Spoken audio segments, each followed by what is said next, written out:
Yes, kicking us off. I feel like there's a lot of... Adelaide gets a lot of backlash for our water and our drinking water. You know what? The top thing Fair people enough. talk about. Fair enough. Can we just fix the tap water issue? Do you reckon that's priority one? Yeah. It is bad. I mean, I've had Puritap since I was a wee lad, Yeah. right?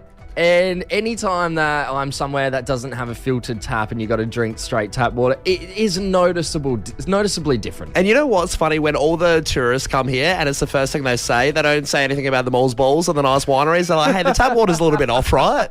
It's everything they talk about. But there's a new chemical called PFAS, and it's heavy in waters around America, but it's seeing its way come to Australia. It's got a chemical in it that can cause cancer in your body. Oh, right.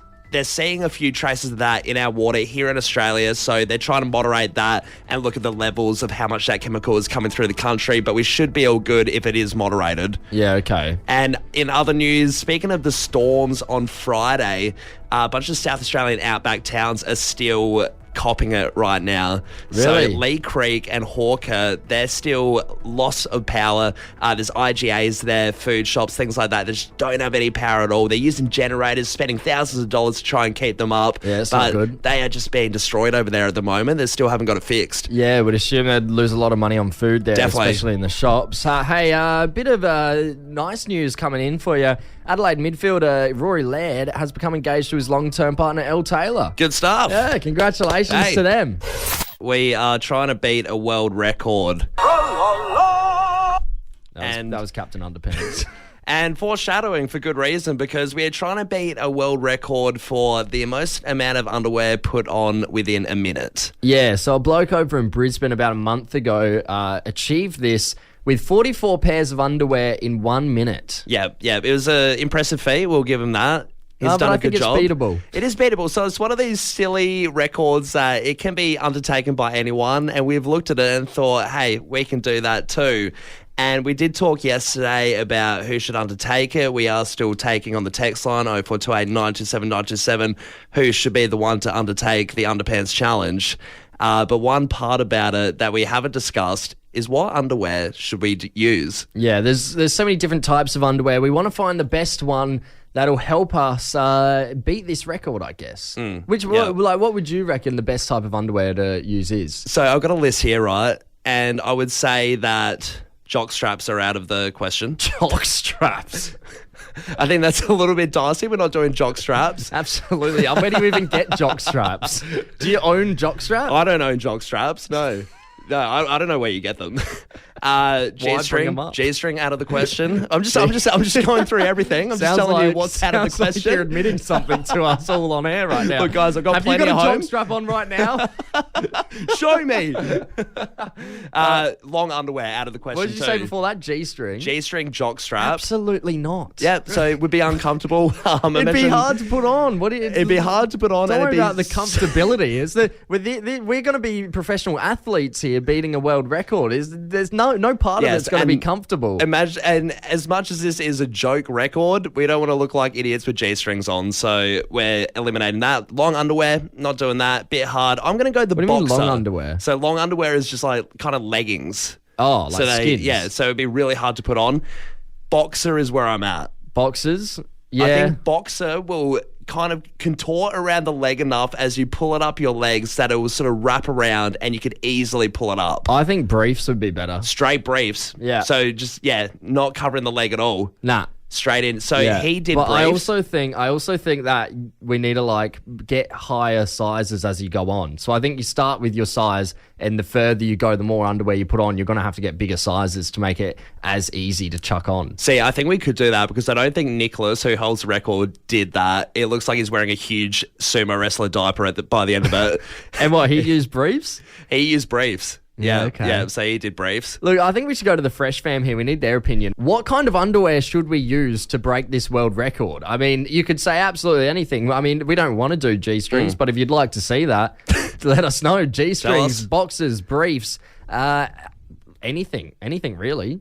Yeah, we need some guidance. We need a Yoda of the underpants to tell us what to do because we're a bit clueless at the moment. Budgies, sure. I think budgies be a bit too sticky on the legs coming It'd be up. Tough. Tear some hairs off. But hey, how would the story be if we beat the record in budgies? Exactly right. So we will be doing this record at the end of the week, but give us some help. Give us some advice. We're already getting some texts come through. Somebody said, surely you could get a few granny knickers on. You know what? They are That's big. That's actually a good idea. They're big and they're loose and they're flexible. It's not a bad little suggestion. Somebody's saying the first pair has to be edible underwear. Don't know where you can get edible underwear, but I'll be open to it if we can find a place. When we're tucking out after all the exercise, we can have a good meal after. Just a little snack, as we're laying there in nothing but 45 pairs of underwear. Yeah. Just... God, the sight. We don't win the world record, just miserably eating our underpants after. Homer Simpson, eat your heart out. This one here, go old school. Try using long johns. Okay, long johns. Makes it more impressive. Yeah, they're kind of like thermals, kind of like long pants. I like the idea of being impressive, very but hot. I just don't think we can do it. Look, we have to be realistic. This guy, Nicholas was using briefs. Yeah. You're going to put on an extra 20 seconds if we're doing long johns. Yeah, got another text here. All silk to slide on easier. Start with smaller styles, okay, and then work your way up. So all silk, that's interesting. Yeah, don't mind that. Also, it sounds a little expensive. Got to look at the material there. I reckon just go with briefs, someone said. Make it as easy as possible for yourselves. Yeah, classic. I think briefs is currently where I'm sitting. What about you? Yeah, I'm going between boxes of briefs. I think Nicholas did briefs, so we might have to just match him on that one. Yeah. Somebody texted in saying, to keep the cost down, use a bunch of Temu undies. Good stuff, and they probably break down enough to be edible as well. The thing is, though, I'm worried if we order a bunch of underwear off Temu, it might not come in time. And we could be disqualified as well if it is that cheap that it just breaks when we put it on. As soon as we have a breakage, it probably doesn't count as underwear anymore. Oh, true. It's just a rag. Getting into the technicalities of it all. Somebody said if you want to get edible undies, they sell them at sex shops. So cool. There you go. Might have to look into that. Another text. Hi guys, must have 2 G bangers in the mix. Just 2 random little bombs just in the line of undies that are G bangers. Hey, let's head over to Seaton. We got Jessica on the line. G'day, Jessica. What do you reckon the best kind of underwear to use would be for this? Good morning. Well, I think I've got to go logical here. Yeah. Got to go strategic. And I think you've got to start with a G-string. Okay. That's small and tight. Yep. And then work your way up to the brief. Okay. Then work your way out to the boxer shorts. Right, It's easy to layer them that way. So you're doing it in kind of size order, I guess, of starting off small and then going bigger as you put more and more on. Yeah. Because that way it'll be easier to get them on. If you're just doing briefs, even go bigger briefs, it's still going to be hard to get on. Start with a G-string, small and tight. Maybe do a few of them. Yeah, okay. Then a few briefs and a few boxer shorts. Yeah, I didn't really think about the idea of using different types of underwear. That could be the move. Yeah, I like that. Jessica, I've never put a G-string on. Are they because they are tight? Are they hard to get on? Nah, just hold them right because I've stretched right. Okay. That'll be easy. I'm pretty sure we need to look at the rules as well. Are we starting nude or are we starting with underwear on? I think we're going to start with underwear on. The timer's not going off. There's a little glitch on it. Like, can you hurry this up? It's a little cold. It'll be the morning, mate. We'll have underwear on. We've got Cara over in Glenelg North. Cara, tell us, what's your advice? What underwear should we wear? I absolutely agree with Jessica. Start with some, elephant trap G-strings. Yeah. Then move up to make some bikini briefs. Okay. And then into your tidy whities from Kmart. And then finish up with boxers. Yeah, so, cool. You're layering as you go. People who dress feminine have been layering for a while, so I really, really think layer up and get more layers on. I love how Kara's got the insider knowledge as well. The tidy whities from Kmart are the ones to go. Cara, they're not going to snap on you. Do you have any other words of advice for when we undertake the world record? Well, I would say start with underwear, and also you do have, let's say, a protrusion that you need to keep out of the way. So make sure that's tucked in. All Yeah, right, we might have to get that like the tape. the booby tape. Yeah, that's yeah. I mean, it's things we haven't thought about. Thanks, Cara. Somebody's just texted in saying definitely commando undies because they are nothing. Yeah. Yeah. And then we did get this text come through, which is intriguing, saying the question isn't what type of underwear. The real question is the execution. My recommendation is laying down, slip, and bum lift method. Right. Okay. I reckon tomorrow, let's ask the best way to execute it. Yeah, we need an execution plan. And also, that sounds quite philosophical, doesn't it? Yeah. The question isn't what type of underwear. The real question. we got some good guidance. Aristotle on the line. Yeah. How long would you say is a requirement to say goodbye to someone at an airport? If you're saying goodbye and you're hugging them goodbye, how long would you usually take?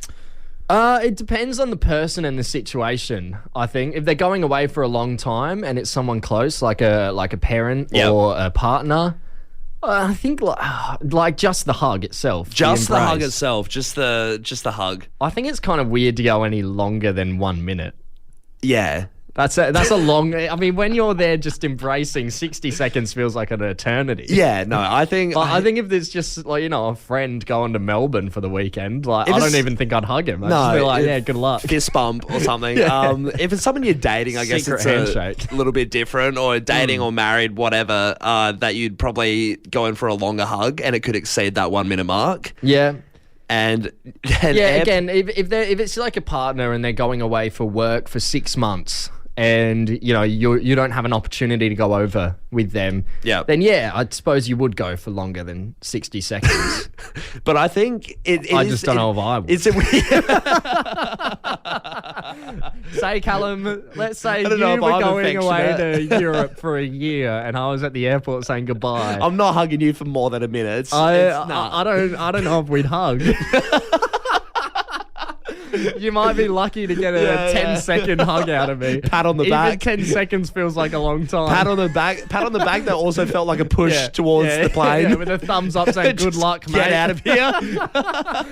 Take as long as you need. 12 months, make it 24. Double it. No, this is a problem that in Dunedin, they're experiencing this issue in the Dunedin airport over in New Zealand. Okay, Dunedin's in New Zealand? Yeah, so Dunedin's over there, and they've enforced a new rule pretty much to say that you can't hug someone for more than 3 minutes in the main baggage kind of deportation area where you would get on the plane. Where you depart. At the gate. Exactly. You can't hug for more than 3 minutes. No, so if you're hugging more than 3 minutes, they said get out and go to the car park and do it. Hang on. Is this 3 minutes per person? If you have like a lot of family there, is the 3 minutes like you have 3 minutes to hug every single one of the people there? Or is it 3 minutes per person? Whoa, I think it would be... No, I think it's everyone. So as one person, you can't just spend 3 minutes hugging everyone collectively. Okay, because, if you have a big group there, 3 minutes doesn't seem like a long time. But if it's one person, 3 minutes seems that's like a crazy amount of time. It seems like overkill. Well, that's why I asked you as well, because, you said that you wouldn't go over 1 minute. I don't think anyone's going over to 3 minutes hugging. No. So But if you are, get lost, go to the car park. How many people are hugging for 3 minutes? That means that they've had to enforce a rule at this airport. Some sort of hug crackdown. Yeah, it's getting out of hand. Do they have a hug police? Is there a guy that's just... with a timer. Yeah. There's a guy with a stopwatch at each gate being like, 3 minutes is up, get to the car park or get on the plane. You're crying because you're not going to see your wife for 5 years. She's going to Germany and you've got this guy prodding you with a stick being like, 2 minutes, by the way. 2 minutes 30. For a while, New South Wales had lockout laws that kind of halted the nightlife for a little bit there. Yeah, it used to be like their lockout was 1 o'clock in the morning. Yeah, so you had heaps of artists, Peking Duck, What's the Not, all of these people that play venues over in Sydney quite a bit, sort of rallying up against it, trying to get their spots in for better times. Yeah, I think it was something like you couldn't get in anywhere after 1 o'clock in New South Wales, but you could stay in there till like 6 o'clock if you were in a place. Yeah, it was something like that. Yeah, which is like different to here where it's 3 a.m. lockout, but then you can stay in the club till 5. And then it shuts. Yeah. Yeah, so they're trying to kind of go against that now and bring back the nightlife in Sydney. I guess, recuperate what they lost. Yeah, and they they're got rid of bringing- their lockout laws, didn't Yeah, they? so they got rid of the lockout laws, but they're also bringing something else in now, which is really interesting.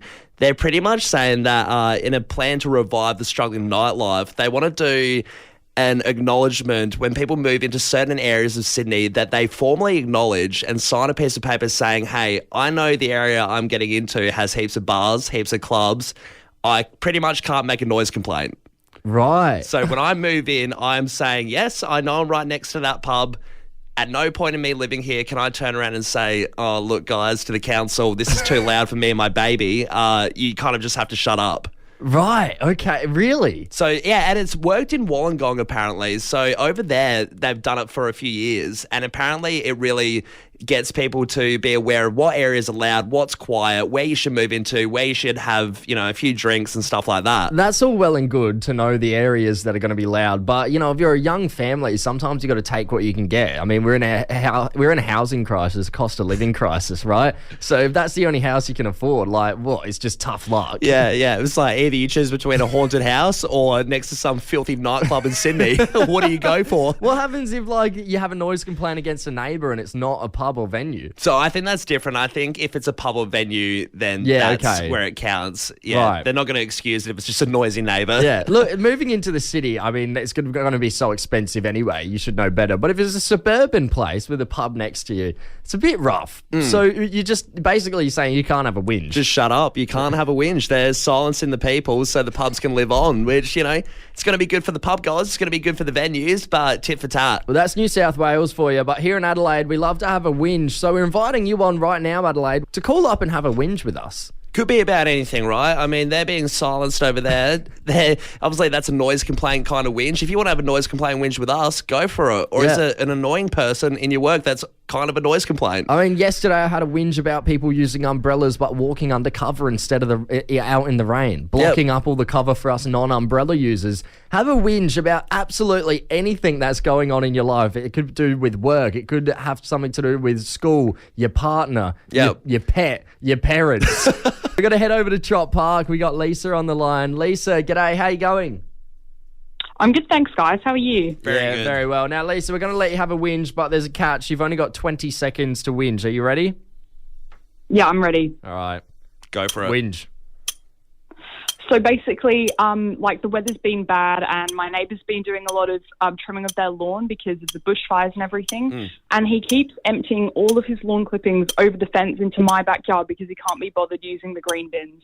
And it is pissing me off no end. Hey, got it in.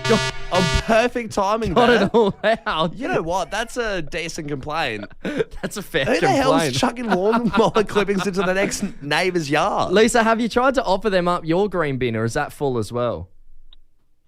Well, I just think they don't deserve it. I think if you're too lazy to use your own green bin, don't go using mine. I'm not surrendering. All right. The Lisa, timer's 20 seconds. the timer's is up.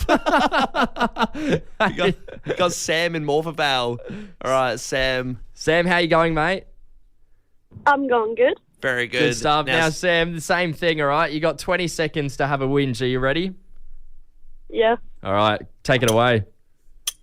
So yesterday, when I was in the backyard, we were playing with the hoses, but I put the hose down and I was about to hop inside for the rest of the night until my brother comes out with water balloons and tries to get us wet. And it was not fun. Luckily, I was able to dodge them, but Steve just wanted to get inside and... All right, Sam. Time's up. It got pretty heated there. Your brother, he's what? He's pinging you with water balloons. Do you want to call him out right now on the air? Dean, if you're hear this, it was not No, let him have it. It was not fun. Good on you, Sam, mate. Good win. We're heading back to 2021, where a bloke in Manhattan ran for city council, but then a play date with a dominatrix got leaked. Right. And things took a real strange turn. Cool. All right. So lock yourself in for this one. I feel like we've got all of the nitty gritty out the way now. So No, not even close. Zach Weiner. Yeah, yes, Right. Okay. So Weiner. let's hold that for a second. His name's Zach Weiner. That can't be right. No, that's right. It's a Batuta Advocate article. No, Zach Weiner, he was a candidate for the Democratic Party, polling 959 votes in his area of Manhattan, but he ended up losing by a bit of a landslide. However, he had all the media attention on him after that video leaked of him in a dominatrix's dungeon, mostly unclothed. Yeah. He was gagged. There were clamps in play, Right. as well as a candle. Yep. All the good stuff. Yeah, and this video got leaked. It went everywhere. And this guy, fun fact, is the son of the co-creator of Dora the Explorer. What a random little tidbit that Zach Weiner is related to someone of Dora the Explorer royalty. God, imagine Christmas time going around talking about your work. His dad, Eric Weiner, was a co-creator of Dora the Explorer. I must have missed this episode of Dora. Yeah. Don't R-rated remember. one. Yeah. But he's in the public eye. There's videos popping up everywhere. It's brought up with popular American TV hosts like Stephen Colbert and Seth Meyers. Okay. This video got to play everywhere. So as much as he lost the election by a landslide, he was definitely in the public eye. And then when asked to comment, he doubled down and basically he just said, "Don't yuck my yum. I'm a proud BDSMer." Right, okay. So, yeah, I mean, the worst thing you can probably do is that everyone's seen it and then sort of concede and be like, oh, that's embarrassing. He, turned around and said, hey, I love this stuff. Yeah. It's probably the best thing you can actually Don't do. shame me. Yeah. It's 2021. Put it on everyone else. Yeah, but this could possibly be some of the best free publicity, this little stunt, because it's only just coming out that this whole time Zach Weiner was filming a mockumentary called Citizen Weiner, which is showing the behind the scenes of him running for city council. You can check it out for yourself on Prime Video or Apple TV. But imagine being Zach Weiner for the last 2-3 years and everyone just thinking that you are the dungeon-loving political leader. Right, so he's been putting on this whole gag for the last few years, I guess, pretending to be someone else. Yeah, the Citizen Wiener's only just come out this year. Yeah, because like you said, it would be awkward at family gatherings. Everyone's like, look, it's quite embarrassing what happened. Surely he would have told his family. It's all a stunt. Getting grilled. Who knows? Maybe he played the character so well he didn't tell anyone. Yeah, the dominatrix isn't a part of the film. Hey, I watched The Office Australia, so you don't have to. So before it even released, just watching the shorts and trailers for The Office Australia, I wasn't stoked for it, but I wanted to give it a shot. Yeah. Right? And then I started seeing reviews come out just before it released saying it starts off really slow, but by the end of the season, it comes good. So I sat through it. I watched the entire season. Finished it last night. It seems like, you can already tell in your voice that it didn't go well, and It's not it good. was painstaking research. It wasn't it's not good. a good watch. Nah. It's just not The Office. I think like The Office UK, looking at that, it was so good because of the dryness and the realism. Right? You look at the characters in that show, you could relate to at least one of them, being like, I work with that person. Yeah, sure. Right? Even like the American Office had like, it still had like slapstick humor in it because it's American and stuff, but it was still like, I don't know, quite relatable at times. I mean, especially in the earlier seasons, gave off the vibes that these are real people. I found myself in like the early season, the American Office, getting sucked in, being like, forgetting that it is like a mockumentary, I guess. So this one here, I've seen little clips, little snippets, stuff like that. It looks pretty quirky and upbeat. Is that the whole vibe? It doesn't have that dry Australian kind of grit like Wilfred or Chris Lilly, stuff like that. No. It's very American humor. It's very slapstick. It's very over the top. It's very cringe. Looking at all the characters as well in The Office Australia, it doesn't like you just look at him like that. That's not a real person. Sure, no one's doing that. Like over the top. The way how over the top it is, like no one's like that.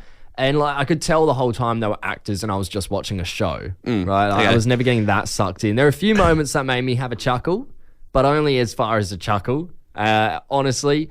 It's just not that good. Cool. I think the expectations were so high because it was The Office. I think if it wasn't The Office, it would have been okay. Yeah, well, people joke around the fact that we have Utopia. We have a show that is like The Office already, and it is Utopia, and it's already been done, so we didn't need to do this, but I guess that is like the review of it. I'd be curious to see what other people think. Yeah, and I think it happens all the time with remakes. A lot of remakes do flop. So I want to go to the text line here. What remake didn't we need? Yes, I mean, there's a lot. I think one of the big ones, having a look at there, seeing the votes, seeing the polls, stuff like that, How I Met Your Father. The knockoff of How I Met Your Mother. Yeah. And I have to agree, god awful. Once again, like you with The Office Australia, hated it, but thought maybe, just maybe something gotta good will give it a go. something good will come out of it. So you Yeah. watch an episode, you watch another episode, eventually you're like, I just shouldn't have done that. Even if there's only one character that makes Just the one. show. Nah, god makes awful. it so much more bearable. Really, really bad. Another one, Joey, the spin-off of Friends. Remember when Matt LeBlanc did Joey? What the hell happened Forgot there? about that. That was buried under the ground for a long time. Do you reckon Joey. he goes to Hollywood parties and that's just like, in Hollywood, surely that's a little jab as someone. If you go up to LeBlanc, you're like, remember when you did Joey? That's just how you silence the guy. Another one, The Rings of Power.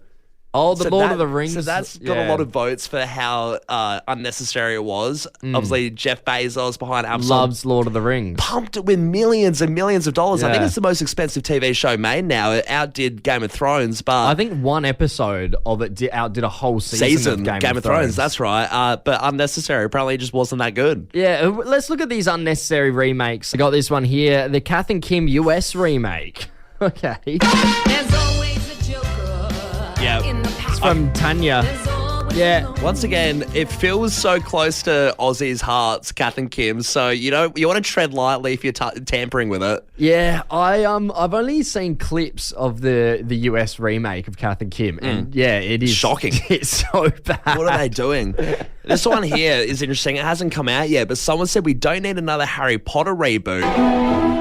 Hated the whole trend to begin with. Then the play came out. Now this. Make it end from Sally. So, of course, yeah, in 2026, apparently, the new TV show's coming out where they've recasted all the kids and they're going through all the different years of Harry Potter in different seasons.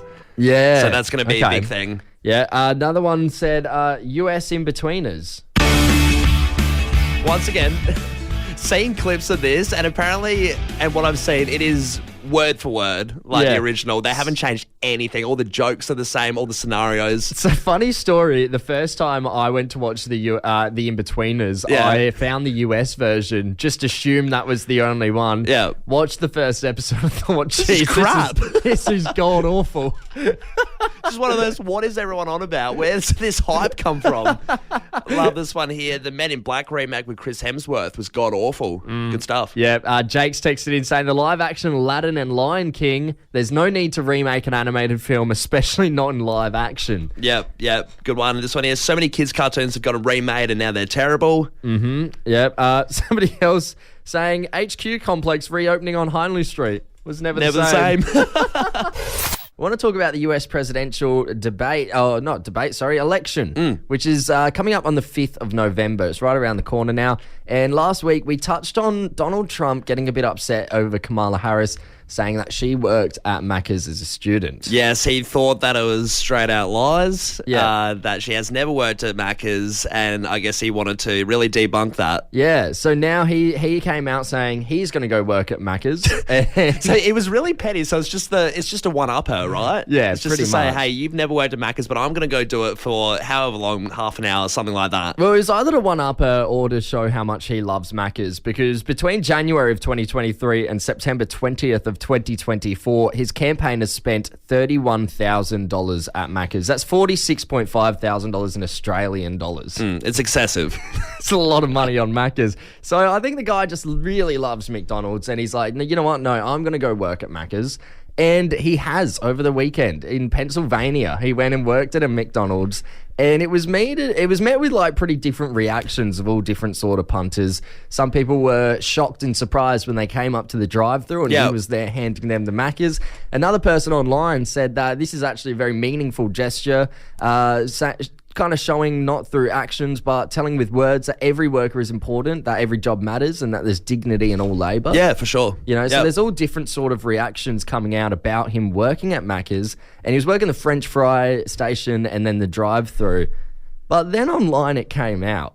This person, Melissa, tweeted on X, or whatever it's called on X now, posted a picture showing that the Macca's he was working at closed down for the duration of time he was there. What is well? So it's a completely closed Macca's. It's not actually functioning how it usually would. No, all the customers were rehearsed. Right, and what they were fake. rehearsed. Yeah, no, it was all Really? It was all a big hoax. See, I heard of him that working at Macca's. I heard that it was shut down and that it was closed, but I thought maybe a few people have clocked onto the window and seen him there and thought, oh, I'll go over and they're authentic people. No, Macca's put up a big sign on their door saying, we plan to close on Sunday, October 20th until 4 p.m. to accommodate a visit at the request of former President Trump and his campaign. Well, so he's almost had a lock-in party at the Macca's. Of course, no wonder he loves Macca's. He's shut the doors and said, I'll help myself to the chips for half an hour. And when he was ready to finish working, this is what he said.